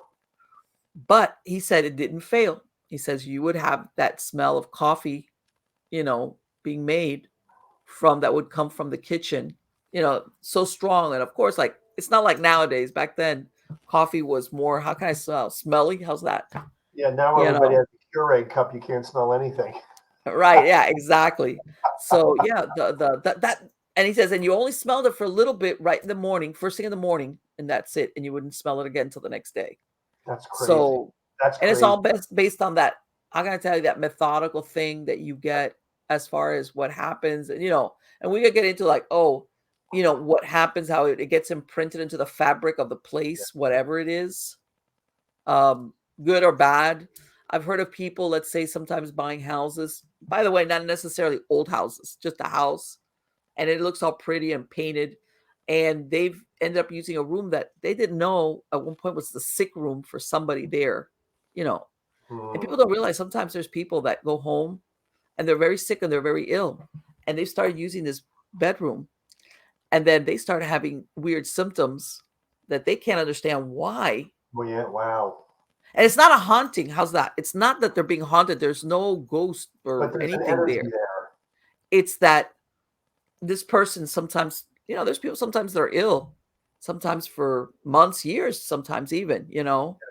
Well, and we go had ahead. one of our episodes called "Tragedy at Rockport." It's in Mm-hmm. Rockport, New Jersey, and it was one of the worst train disasters in the state's history. Okay. And basically, what had happened was it was snowing, and it was going through an intersection. It was covered with snow and ice, and the train derailed, and the passenger cars flipped on top of the steam engine, and everybody was burned alive. Oh, wow, it's horrible. And we did an investigation at the site, and wouldn't you know it, we got, and you can watch the episode Tragedy at Rockport, very dark investigation. We got the residual Mm-hmm. sounds of people saying, "We are burning, we are burning," Oh, wow. and it's not fun. But No, I don't believe though they're reliving that. I believe that is right. exactly That what it it is. just. Residual energy that was Mm-hmm. so strong, it's literally Yes. soaked into the countryside there. Yes. Yes. It's there. Exactly. So much so that This was you'll back, hear it or, or smell it. Sometimes it's just right? smells. It's, This you was know, back in the late 20s or early 30s when this happened. And you yes. could see the burnt railroad ties are still there. They're still Wow. there on the ground. That these things witnessed the disaster. Okay. And so, Well, this is that's another thing. Let me ask you because you do investigations.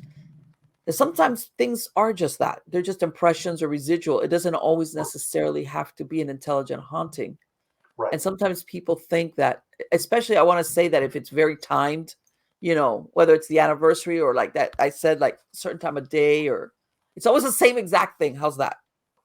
Yeah, You I mean, know, we're look, this is such a fledgling field. We're really pioneers here. I mean, hmm people really didn't start doing this until the mid 1800s. right. So even if you're looking, okay, maybe it's like 150 years, but with virtually no support from the scientific community. No. So, I mean, what are these things? Are they the same as ghosts? Are they ghosts, like you said, stuck in a loop? That could be. The residual energy is electromagnetic, the same as a ghost is electromagnetic. So, Right. is it just a different form of energy? One's intelligent, one's not. We don't know. We don't know. Right. It's really something that we're learning as we go along. The one thing that we can say for certain is that there's something there Sure. because where do these voices come from? Where do the Exactly. EVPs come from? Where why is this unit that is used to detect faulty wiring in a home reacting in the middle of the woods where there's no electricity at There's all? no electricity. And there it probably might not even be for miles for all you know. It's like it's Exactly. So there's something there. There's something there. I mean, who was speaking into my yes. recorder when I was leaving the cemetery telling me not to leave? It wasn't me and it wasn't my wife. Nobody else there. Right. I mean, where did that Yes. come from? It came from somewhere. Exactly, exactly. And what you said, those sentences are so it wasn't like, well, it was it was basically a self-aware. How's that? That you Yeah, were and leaving. we've learned that the frequency that most EVPs are caught on, the audio frequency, is the same frequency as a dog whistle. Mhm. So they say that animals can, dogs can hear ghosts. That's why when they're barking at nothing, they're really barking at something. Um, we think that dogs can hear them, and Yes. because they spirits speak on the same frequency as when you blow into a dog whistle, you can't hear a dog whistle either. But it's the same frequency that we're capturing these EVPs on. Okay. And that's why they say that animals can hear them. I mean, that's always been suspected, but now there's Yes. actually some scientific basis for it. Right, right. The as far as animals reacting a certain way and that obviously they can see or feel or and that's the thing. Some people are they seeing something? Are they hearing something? Are they feeling something? I think You both. know, you know, exactly. Like where, how much are they? What is it that they're reacting to? Whether it's aggressively, and it's really funny because sometimes the animal gets barks and barks, and then other times they get terrified. It makes you wonder, like, what makes them Right. react one way versus the other? Well, Like how's this? It's almost like maybe are they aware of intent, like what you said originally? What's the intent of this spirit? yeah, I think there's an intuitive purpose to certain animals too, like cats. I tell people that are experiencing a haunting, I said, "Do you have a cat?" Invariably, they say no. I said, "You got to get a cat." Okay. They do keep away negative energy, and especially calicos and bow tie cats, and we have one of each. And Hmm. my bow tie, Pookie, if we have an investigation and we have a weird vibe, he will not leave my wife's side. He will not leave her side. Isn't that And I think interesting? there's that intuitiveness there that he's protecting her from something because, the legend has it they can keep these negative energies at bay. And I think they can. And I think they know they're there. Yes, yes, yes. This, and one of the things I've noticed also, um, and I'm sure maybe you've heard of it, depending, where you will have people having something going on, and I'm not saying non-human, just a haunting, and they've gone sometimes to clergy or the regular parishes, and they kind of get turned away, kind of like, they're like, okay, like they're not, they're not called liars, but at the same time, they're not. But I think I've seen a trend, especially with some religions, about being a little bit more approachable about this, like what you're saying, like admitting that this does exist. Hmm. Because before, I Well, think it was more like, let's not well, talk about you that. know, I'm Roman Catholic, and I got to tell you Hmm. something right now. Probably the most accepting religion in Christianity right now is the Roman Catholics because they've Yes, always it is. believed ghosts exist. They've Yes. always believed it. Yeah. And more recently, in the Vatican, they've actually lifted the moratorium on paranormal investigation as Hmm. long as it's done within certain parameters. Right. Um, but yeah, for sure, for sure. I have a Yes. lot Yes. of friends who are Catholic priests, and I've not had one of them tell me not to do it. As a matter of fact, they love looking at my evidence Right. because it Exactly. just There's more reaffirms. that thing where, um how can I say that before it was like almost like an uncomfortable conversation. Yeah, exactly, exactly. Yeah. Well, I mean, if you look at, there's a lot of mysticism in the Catholic Church too, Yes, there um, is. and the saints throughout the centuries, they were all psychic mediums. No one's going to tell Yes. me When different you because they when can you when you read communicate. their life story, or there's stuff that happens to them that you're like, wow, They you had know. gifts, no Well, doubt. and in some cases though, it's almost like, thank God, either you were, sometimes they were priests or nuns, because otherwise you might have been, you might have gotten in trouble. Oh my gosh, yes. Oh You're yeah. seeing this, and you're channeling or whatever it is Oh, that you're doing. please. And if it wasn't that you belong to a holy order, I don't know.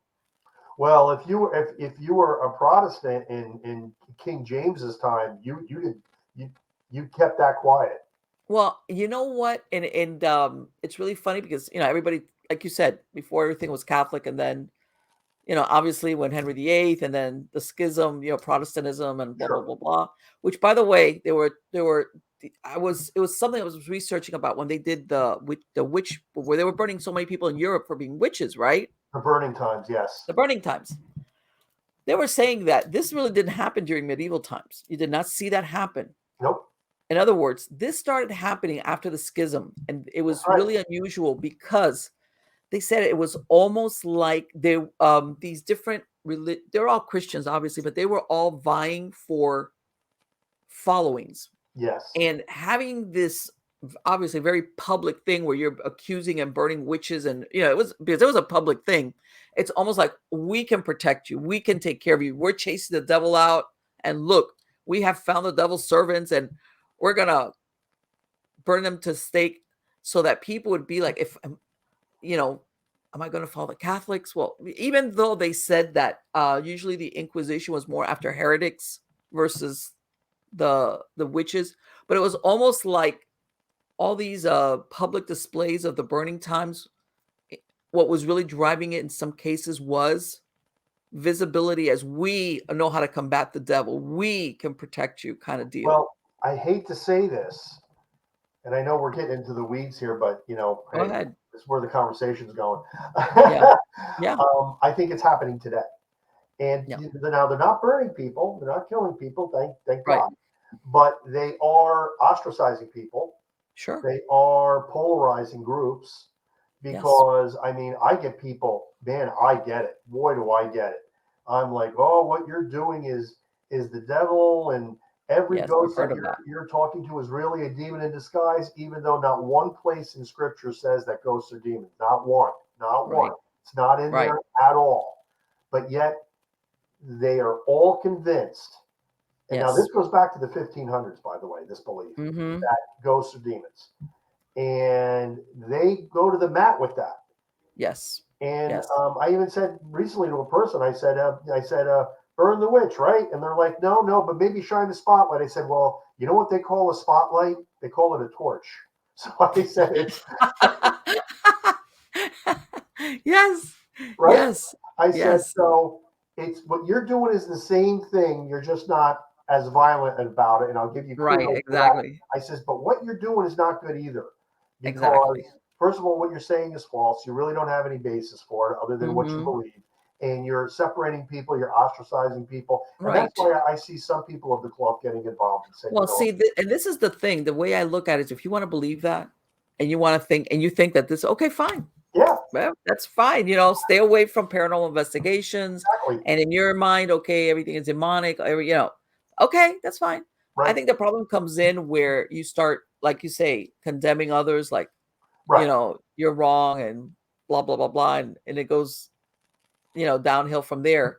I think that's where the problem comes in, where there's like this, there's no wiggle room for like, hey, No you wiggle wait, room, none. and that's the problem. And you're right. Some of it comes back to, well, obviously it's different because, how can I say it? It's almost like, we want to prove, how's this?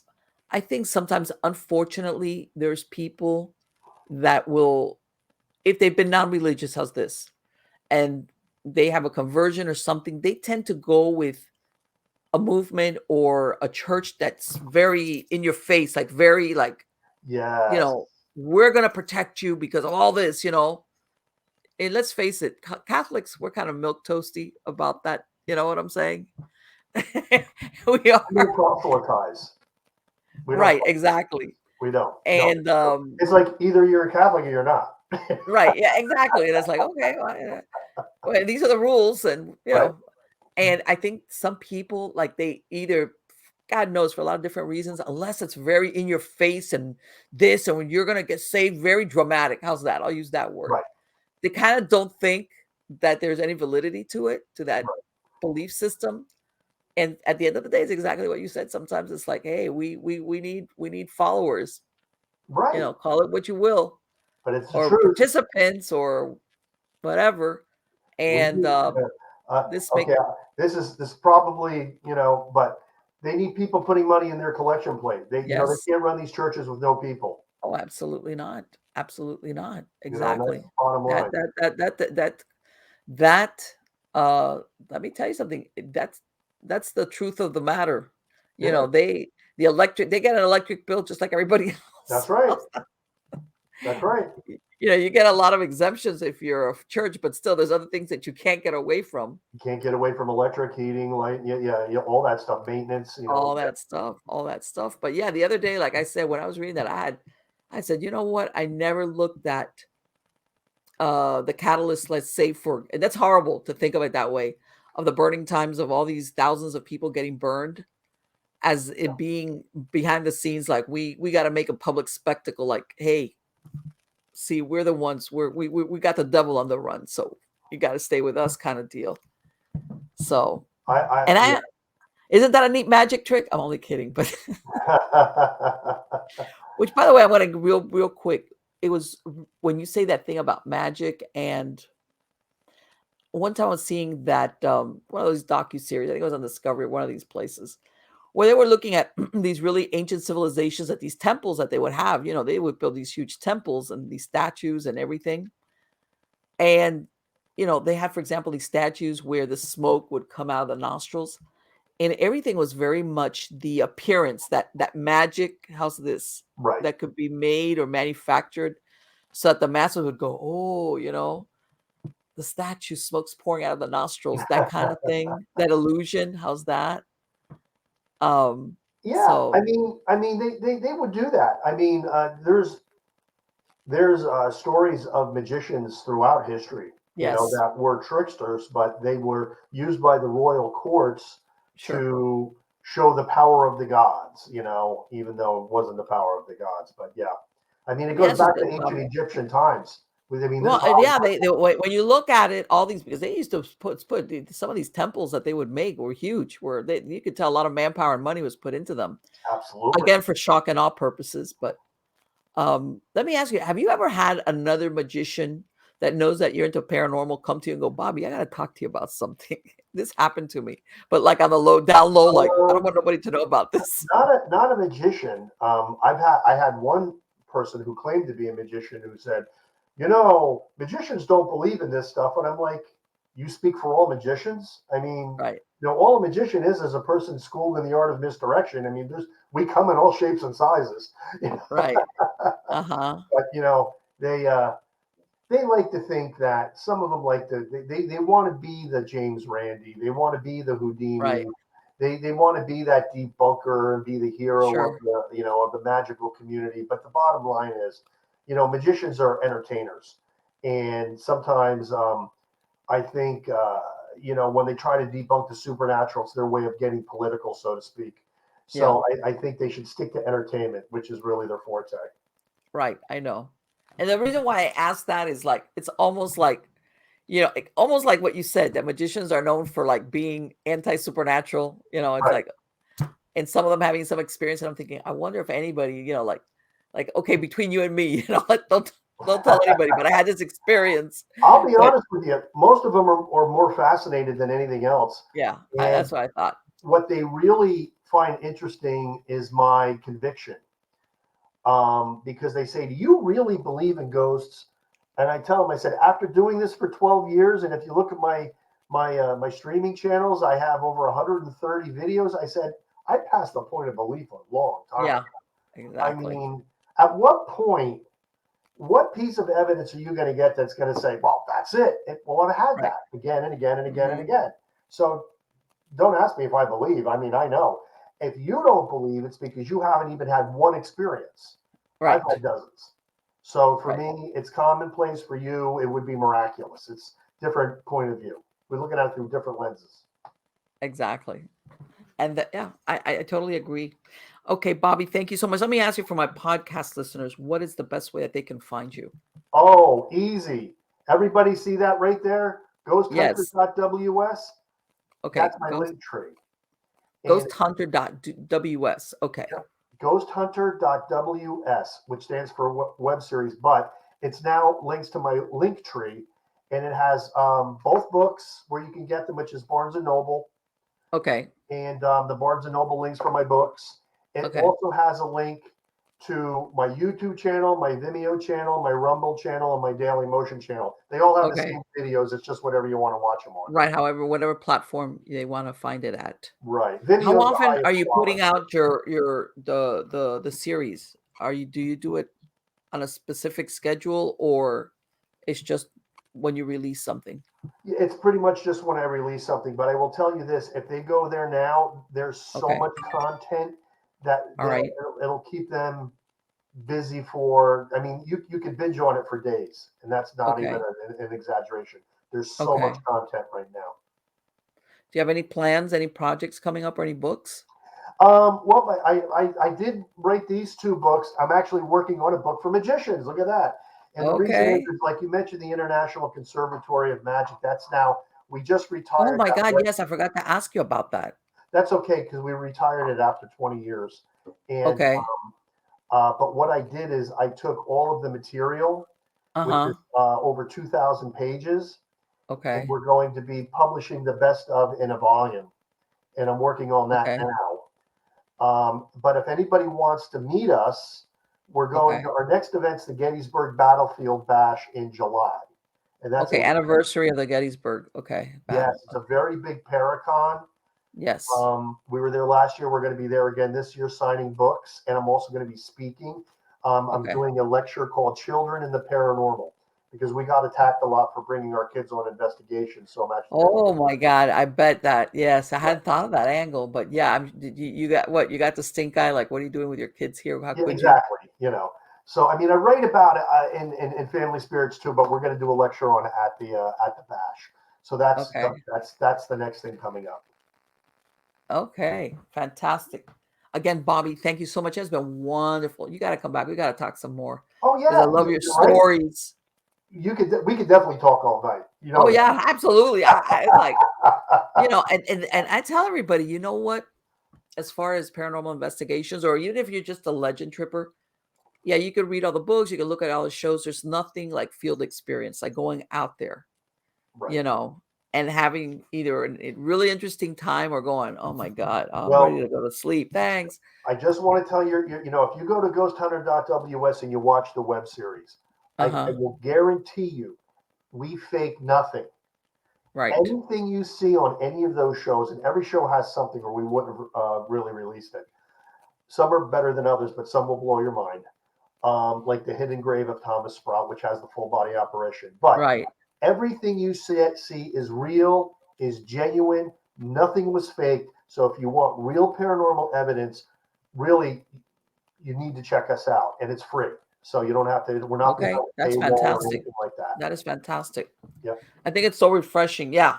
Believe it or not, it's like real. That's what real ghost hunting is. I know there's Right. people going out there. Yeah, Marlene. It's like, hey, like you said, this was you, your wife, your kids. It's not Yep. you don't have a production crew Nope. running around doing all the work behind the scenes. This is what real paranormal research is, Exactly. you know, when you're the only ones there. That's right. Again, thank you. Yeah. Thank you so much, Bobby. Take care. It was been wonderful. Thank you, Marlene. Bye-bye. Wow, it has been great to talk to him because he, you know what? He's done the work. He's done the work. And I've said it before and I'll say it again. He's done the work.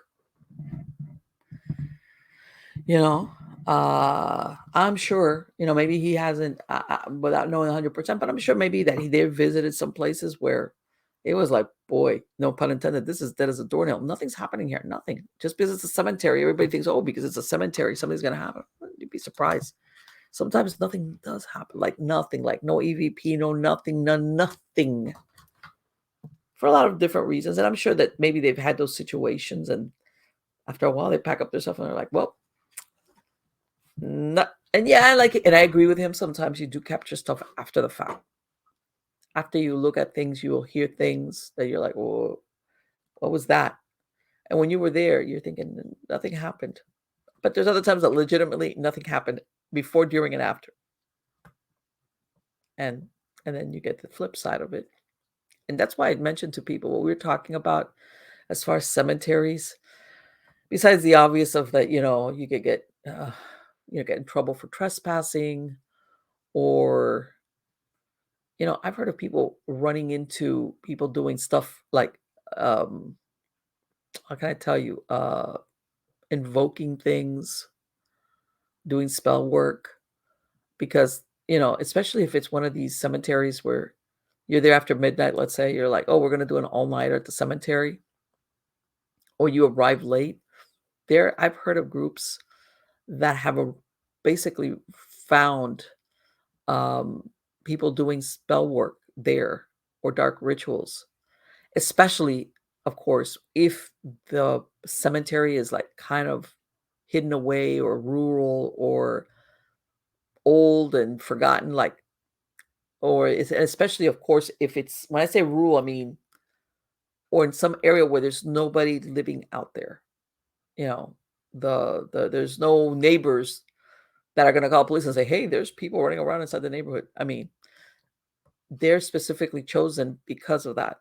And I've heard of people having weird run-ins or going, oh, uh, at these places. And that's one of the things that, how can I say, despite what everybody thinks of, oh, a haunting or something evil, sometimes what you have to look out for is the living person, or circumstances where you're like, this is not a safe place to be. This is not a safe place to be. I've heard of places, especially older cemeteries, where the part of town that these older cemeteries are the old part of town. They've either, if there was a residential neighborhood that the houses are decrepit. People have moved away. I've heard even of some of these cemeteries being basically the area around it is like a older factory area. Sometimes even these factories are dead. They're like it's very and you have to be really careful going out to some of these places as far as criminal activity. In other words, yeah, you could go out there in the daytime and you'd be okay, but going out there at nighttime, it's like you're risking going out there, something happening to you. Yeah, those are all the things that you need to consider. Those are the realities of doing this type of work. Uh, because I have a video. I got locked into I got locked into Daytona. Oh, boy, I got locked into Daytona Cemetery, one of the oldest cemeteries in Daytona Beach, and I was I raced in there. They closed the gates at 5 p.m., but it was broad daylight, by the way. And I raced in there and I said, you know what? I'll just get a couple of clips. I'll just film a little bit. Well, it turns out that the person that they would leave to lock up was this guy that he was like, he wasn't doing it at 5. Because the truth is, the cemetery was empty. It's really funny because the cemetery is right across the street from bars, from saloons and stuff. It's not like it's, but there was nobody in there. And you could see it through the bars. And all of a sudden I walked around and when I'm going out the other gate, the gate is locked. I race over to the other gate. It's locked. I was locked in there. And I was like, holy crap. And I left my husband. He's sitting in the car, you know, not paying attention, of course. And basically, I got saved. The cavalry was people at the saloon came over and brought a ladder and got me out. I had to jump over the fence because they couldn't find him. It was like one of these people. He's the one that has the key, and he left. And I'm not sure people even knew. As a matter of fact, that was one of the problems that the cemetery had. That it's a very old cemetery, and it really wasn't being well kept or well maintained. And they had given somebody the key that I guess his job was like open up the gates at this time, close the gates at this time, and he wasn't doing it exactly at 5 o'clock. Maybe quarter of, and except that one day that Marlene was in there. Yeah, and I have a video on YouTube about me getting rescued. By thank God these guys are hanging out at the saloon having a beer. And I was like, this is going to be very embarrassing for me to call the police and say, I'm stuck in the cemetery. Yeah. So that can happen. That can happen, by the way. That can happen in places. And good luck sometimes I'm figuring out. In other words, there's not always, especially if it's a place that's a little bit more, there's no gate, there's no caretaker or anything like that. That you could knock and say, hey, can you open up? I got stuck in there. Yeah. That happened to me in Miami also. But I was with a friend and we were leaving again. The caretaker, the person that's in charge, I believe they were closing the gates at 5 or 6. I can't remember, but we were leaving. It was like 5 minutes. We were like, we timed it. We're like, okay, we'll be. And these people, and again, it's not even a weekend. It was a weekday. It was a very older cemetery in Miami, but it was in the middle of the city. And we're like, okay, 5 minutes, let's get out of here. We drive up and the gate is closed. And we're like, oh my God. I looked at my friend and she looked at me like, who do you call? Who do you call besides the cops? And there was this little house at the entrance. And we noticed that the wall unit was still running. The AC was still running. And I said, she goes, wait a minute, I'll be right back. She says she knocked on the window. She looked and he says the guy jumped like 3 feet out of his chair. And she knocked on the window. And she's like telling him, come out. And she's like, no, we were leaving. And he was like, you can tell by the look on his face. He was kind of like, okay, all right. No, he was like, he opened up the gate and we left, but you could tell. Yeah, he lost a few years of life when she knocked on that window. But yeah, that can happen. That's another thing. When you go hunting and you're in a gated cemetery, that they do close the gates. And these people, sometimes they leave. They got a key and they leave. And sometimes the only way you're going to get out of there is you call the cops. Yeah, that kind of deal. So yeah, adventures in graveyards. Maybe we should do a show on that. like real adventures in the graveyard. And again, and getting to what he said about, and I know there's a lot of people that don't do that, that would never either, not because they're afraid of anything, but just out of respect, that if there's anything that's been left on any of these graves, they would never take it because it's like, that's a sign of disrespect, whatever. Not because but the thing when he showed the teddy bear and stuff like that, you'd be surprised. Stuff gets left at cemeteries that are not really, how's this, well-intentioned memorials, let's see, for a certain grave. Sometimes you see that with children's graves where people leave like little ceramic, toys or stuff like that. Sometimes you'd be surprised what is, how's this? How some object, some innocent looking object, how's that? Whether it's a statue or a stuffed bear, that you're thinking, well, it doesn't look weird. It does. I don't even get a bad. Leave it there. Just don't ever take anything. Don't ever take anything. I mean, let's not even go into the vandalizing part, but don't ever take anything or move stuff around or anything like that in a cemetery for obvious reasons. Because you just never know. You could have the most innocent looking item, and like he said, you could have an attachment to it. The last thing you want is to have that kind of problem just because you're traipsing around in a graveyard. And like I said, there's a lot of stuff that's there.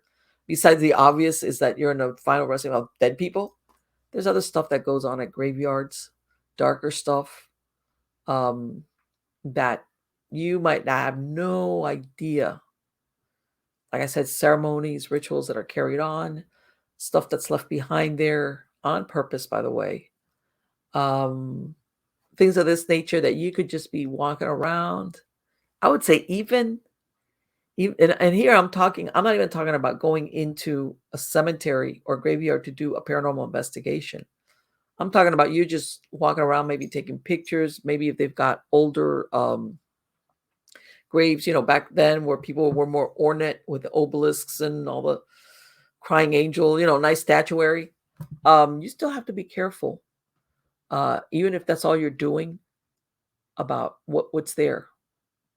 Really, seriously. 9 times out of 10, there isn't anything they have to worry about for that one time. Better to just, just leave it alone. And of course, do your prayers of protection. It doesn't hurt, on the contrary. Anyway, guys, it has been absolutely wonderful to share this time with you. Please come back every week. I have a lot of fantastic guests coming on. Some really good guests coming on. New ones like Bobby and some people that haven't been here for a couple of years, but they've been writing books, off doing other adventures, and we're bringing them back. Again, go to mppellicer.com or Miami Ghost Chronicles for links to either the newsletter, to shows, to podcasts, to anything, whatever's going on, articles. And again, if you have any ideas for guests, subject matter, whatever the case might be, you can send me an email at marlene@miamighostchronicles.com, and I will try my best to get you what you want. So till the next time, take care.